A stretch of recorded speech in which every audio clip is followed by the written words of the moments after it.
The first thing you notice when a creek starts dying isn't the silence, it's the smell. Or rather, the lack of one. That cool, damp scent that always clung to the banks and settled into your clothes just disappears. Like it was never there to begin with. I remember standing there early one morning with my hat pulled low, watching the creek struggle along like it was worn out. The water wasn't flowing the way it used to. Instead of a steady current, it moved in patches, collecting in still pools that reflected the sky like broken glass. Between those pools, thin ribbons of muddy water stretched and twisted over exposed rock, barely holding together. I didn't say anything because I didn't need to. When you've lived on the same land long enough, you learn how to listen without words. The ground, the trees, the water, they all tell you what's coming if you pay attention. And that morning, the land was telling me something I didn't want to hear. By midday, the change was already spreading. The soil along the banks had started to dry out, and every step kicked up fine dust that hung in the air longer than it should have. From a distance, the valley still looked the same. The grass hadn't completely given up its color, and the cottonwood still stood tall against the sky, but up close you could see the strain in everything. The grass blades curled inward, the earth pulled tight, and the air itself felt thinner, like it was holding its breath. We had seen dry spells before, and we knew how to deal with them. Rain doesn't always come when you expect it out here, and sometimes it doesn't come at all. You learn to stretch what you have and make it last. But this was different, and I could feel it settling in my chest before I could put it into words. The creek wasn't just running low, it was giving out. By the third day, the cattle started to react, and that's when it became impossible to ignore. They gathered along the shrinking water, crowding into the last shallow pools where their hooves sank into what used to be soft mud. Their heads hung low, and they moved with a kind of restless urgency, waiting for a water that wasn't enough for all of them. You could hear it in the way they breathed and in the low, uneasy sounds they made to each other. Animals know when something is wrong long before people are willing to admit it. That afternoon, I walked the length of the creek, stepping over stones that had never seen daylight before. The ground crunched under my boots where it used to give way, and roots from the trees along the banks stretched out into the open air, like they were searching for something that had already slipped away. That was the moment it truly settled in. Not panic, but certainty. Back of the house, the heat felt heavier than it should have, and the quiet between us said more than any conversation could. Amy stood on the porch with her arms folded, looking out toward the hills like she was waiting for clouds that never came. "Did they say anything on the radio?" she asked when I walked up. "Same as yesterday," I told her. "Nothing coming." She nodded, but I could see the tension in her face. Behind her, the old timber frame of the house creaked softly as the sun shifted overhead. That place had stood through storms and winters that would have torn lesser structures apart. But drought is different from anything else. It doesn't come in fast and loud. It settles in and stays, wearing everything down little by little. That evening, I checked the barrels, and what I saw didn't sit right with me. The rain catchment was already running low, and what we had left wouldn't last long if things kept going the way they were. Not with the herd depending on us. I sat on the edge of one of the troughs and ran my hand along the dry wood, feeling the rough edges where water used to keep it swollen and tight. Everything changes when the water disappears. Wood shrinks, soil hardens, and the air itself starts to feel empty. We gathered inside after sunset, even though none of us had much of an appetite. The kind of quiet that filled the room was the kind that comes when everyone is thinking the same. But no one wants to say it first. Jordan finally broke it, leaning back in his chair and looking straight at me. "So what do we do?" he asked. I looked out the window for a moment before answering, watching the last light fade over the valley. We dig, I said. Amy's eyes shifted toward me. You didn't think there's still water down there? There's always something left, I told her. You just have to go deeper than anyone has before. Mike gave a slow nod from where he sat, and Emily shifted in her seat, clearly unsure but not arguing. Jordan let out a quiet breath. You're talking about a hand-dug well, aren't you? That's exactly what I'm talking about, I said. No one argued after that, not because they were fully convinced, but because the alternative wasn't something any of us were ready to face. Leaving wasn't an option, and neither was giving up on land that had been in our hands for generations. That night, the wind came in dry and restless, slipping through every crack in the house and carrying dust along with it. It settled over everything in a thin layer, a constant reminder of what we were up against. I lay awake for a long time, staring at the beams overhead and listening to the sounds outside. The creek was gone now, at least the sound of it was.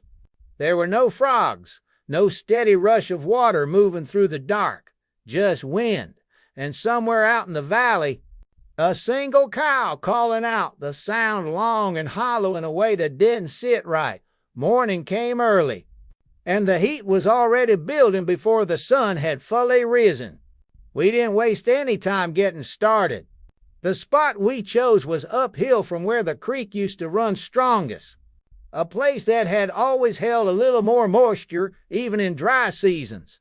It wasn't a guarantee, but it was the best chance we had. The first shovel broke through the surface just as the light spread across the valley.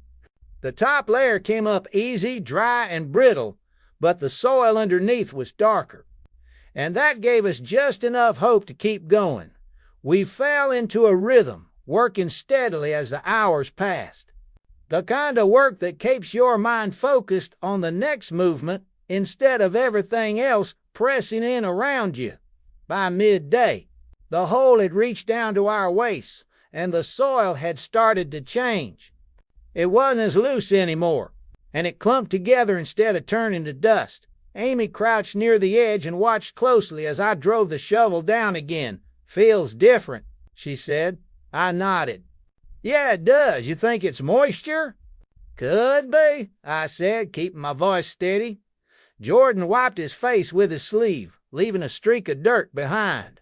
Or it could just be dirt, pretending to be something better. Maybe, I said. But it's closer than what we had yesterday. We kept going, pushing through the heat as it climbed higher and pressed down harder. Every movement took more effort, and every breath felt drier than the last. By late afternoon, the shovel struck something solid, and the sound of it echoed in the hole. Rock. We all stopped for a moment and looked down at it, knowing exactly what it meant. This was where most people would give up, where the work became harder than the hope was worth. Jordan looked over at me. This is the part where folks walk away. I shook my head. Not us. We brought out the picks and got to work. Each strike sent a jolt through our arms, but slowly the surface began to crack. Small pieces broke away at first, then larger chunks as we found weak points and worked them open. It wasn't fast, and it wasn't easy, but it was progress. By the time the sun started to drop, we had broken through enough to keep going a little deeper. There was still no sign of water, but the air down in the hole felt cooler than it had before, just enough to notice. I climbed out, my legs heavy, and looked across the valley.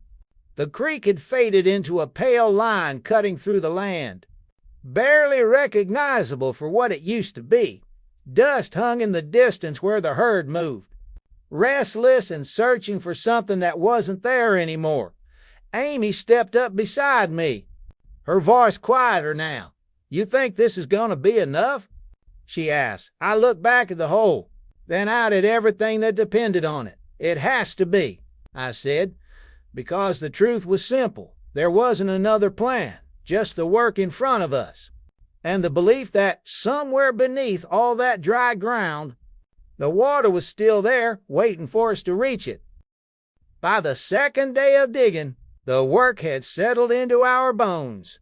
There's a certain kind of rhythm that takes over when you don't have a choice but to keep going. Your body stops asking questions and your mind stops wandering too far ahead. Everything narrows down to the next shovel, the next swing, the next breath. The hole had grown deep enough that one of us had to be down inside while the others hauled dirt up with a rope and bucket. The air down there felt different, not cooler exactly, but heavier, like it had been sitting still for a long time. I took the first shift below. The walls of the well were rough and uneven, layers of earth telling a story older than anything we'd built on top of it. The deeper I went, the more the soil changed. It packed tighter, darker in places, stubborn in others. Every now and then I would stop and press my hand against the wall and just feel it, looking for dampness, for anything most times. All I felt was dry grit pressing back above me. The sky was a narrow circle, bright and unforgiving. Dust drifted down with every bucket they pulled up, settling on my shoulders and mixing with sweat until it turned into a thin layer of mud. "Anything?" Jordan called down. "Not yet," I answered, keeping my voice steady. There was a pause before he spoke again. "Well, don't get too comfortable down there. We're not building you a basement." I almost smiled at that, but I didn't have the energy for it. We worked through the morning like that, switching places every so often, giving each other just enough rest to keep going. The sun climbed higher, and the heat settled in like a weight that never lifted. Up top, things weren't any easier. Aim and Emily handled most of the hauling, their hands already raw despite the glove. Mike kept steady with the shovel when he wasn't on the rope, quiet as always, but you could see the strain in the way he moved. By midday, the well had dropped deeper than a man's height. Still no water. We took a short break in the shade of the house, if you could call it shade. The air didn't feel much cooler, but at least the sun wasn't beating straight down on us. Amy handed me a canteen, watching as I took a careful sip. "We can't keep this pace forever," she said. "I know," I replied. "But we don't have forever," she added. That was the truth of it. Plain and simple. Out in the valley, the herd had started to spread out more than usual, searching. You could see the way they moved, slower, more uncertain. A few of the calves stayed close to their mothers, too tired to wander far. Jordan followed my gaze and shook his head. "They're not going to hold out much longer," he said. I didn't answer. Because there wasn't anything to say that would make it better, we went back to work before the break turned into doubt. That afternoon, the rock came back thicker this time. It wasn't just a layer we could break through quickly. It spread out beneath us, hard and unyielding, the kind that makes you question whether you chose the right place. I climbed down again with the pick, gripping it tighter than I needed to. The first strike rang out sharp and loud, echoing up the walls of the well. Each swing took more effort than the last. The impact traveled up through my arms and into my shoulders, but I kept going, finding a rhythm even in that resistance. Strike, shift, strike again. Small cracks started to form, thin lines that spread slowly across the surface. It wasn't much, but it was enough to keep hope alive. Above, the rope creaked as they lowered the bucket. "Fill it," Mike called down. I chipped away at the broken pieces, shoveling them in. Dust rose with every movement, sticking in my throat and making each breath feel rough. Hours passed like that. The sun began to drop, but the heat didn't let up. It clung to the ground, radiating back up even as the light softened. By the time we stopped, we had only gained another couple of feet, and still nothing. That night felt heavier than the one before. No one said it out loud, but the thought was there, sitting between us like an unwelcome guest. What if we were wrong? I lay awake again, listening to the wind push against the walls of the house. The sound had changed. It carried more dust now, a dry rasp that seemed to scrape against everything it touched. Sometime in the middle of the night, I stepped outside. The sky was clear, full of stars, but it didn't feel right. There was no moisture in the air, nothing to soften the edges of the world. Even the ground beneath my boots felt hollow. I walked out a little ways toward where the creek used to run dight, or where it had been. What was left of it now was barely a line, just a stretch of pale earth cutting through the valley. The pools were gone, soaked into the ground or taken by the sun for the first time. I let the thought come through fully. If we didn't find water soon, we would lose more than the herd. We would lose this place. Morning came, and we went back to the well. There wasn't any discussion about it. No hesitation, just work. By midday, we had pushed through most of the rock layer. It had taken everything we had to get there, but the ground beneath it started to change again. Softer. I drove the shovel down and felt it sink a little easier than before. I stopped, just for a second. Then I knelt and pressed my hand into the soil. It was cold, not just less warm. Cool. Hold up, I called. The others leaned in from above, watching. What is it? Amy asked. I scooped up a handful of dirt and squeezed. It held together. Not dry. Not loose. Something else. I looked up at them. We're close. I said. No one cheered. No one celebrated. But something shifted in the way we stood. In the way we moved after that, hope came back, quiet but steady. We worked faster, pushing through the last of that layer with everything we had left. Every shovel felt like it mattered. More now. Every inch counted. The sun dropped lower, and the shadows stretched long across the ground.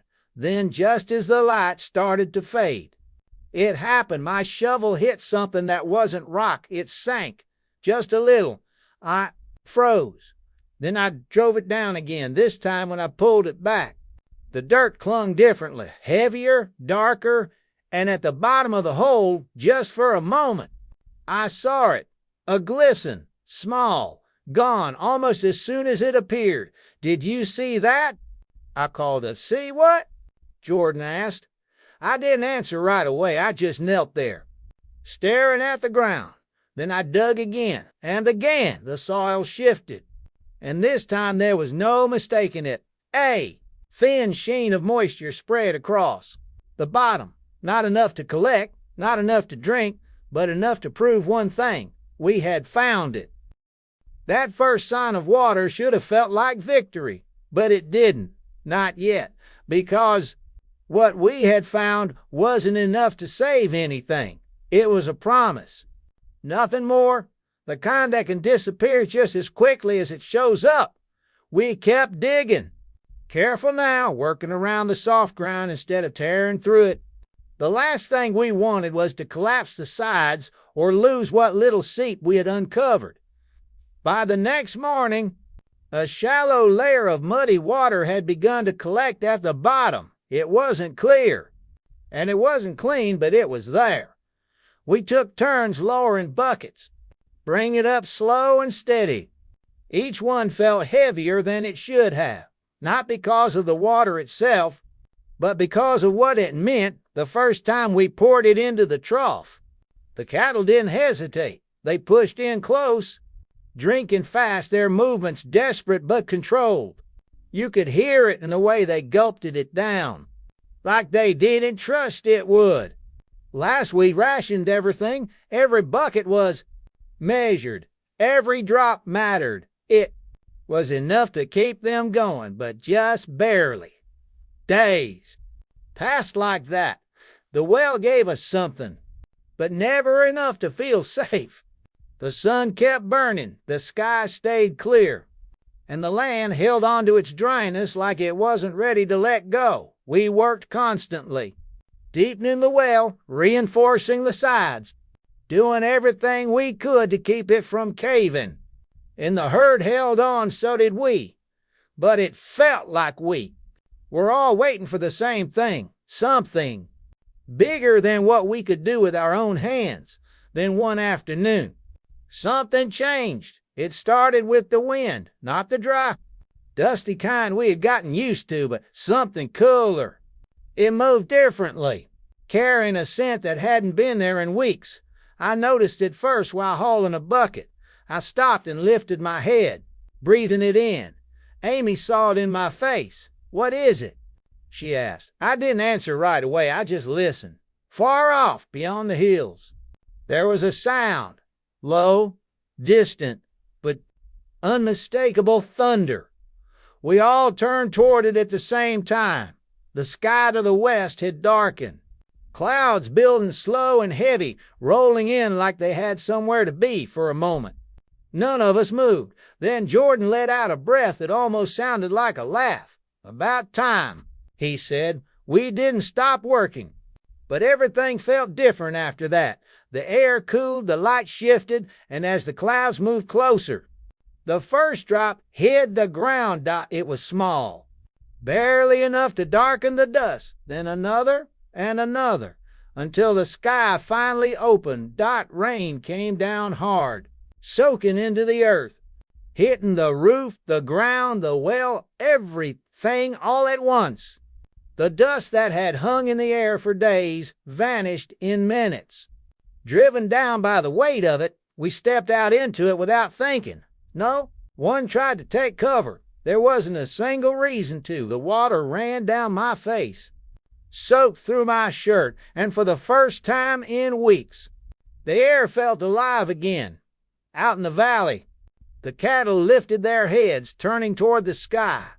Some of them started to move, slow at first, then faster, drawn toward the open ground where the rain hit hardest. The dry creek bed began to change. At first, it was just dark patches forming along the path, then thin streams, then movement, real movement, water finding its way back. I walked out into it, not caring about the mud or the weight of my boots. The ground that had been hard and cracked softened under every step. Amy came up beside me, rain running down her face, a smile breaking through that I hadn't seen in days. "We made it," she said. I looked out across the valley. The creek was coming back to life, filling in where it had disappeared, reconnecting piece by piece. The herd gathered along it again. But this time there was no desperation in their movement. They drank deep, steady, satisfied in a way that only comes when there's finally enough. I stood there in the rain, letting it fall, feeling it soak into everything.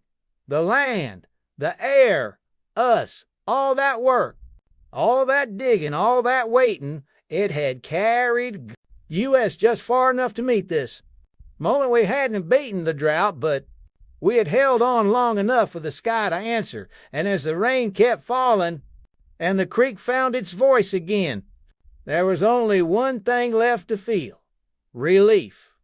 The kind that settles deep and stays with you, because for the first time in a long while, the land wasn't taken anymore. It was given back.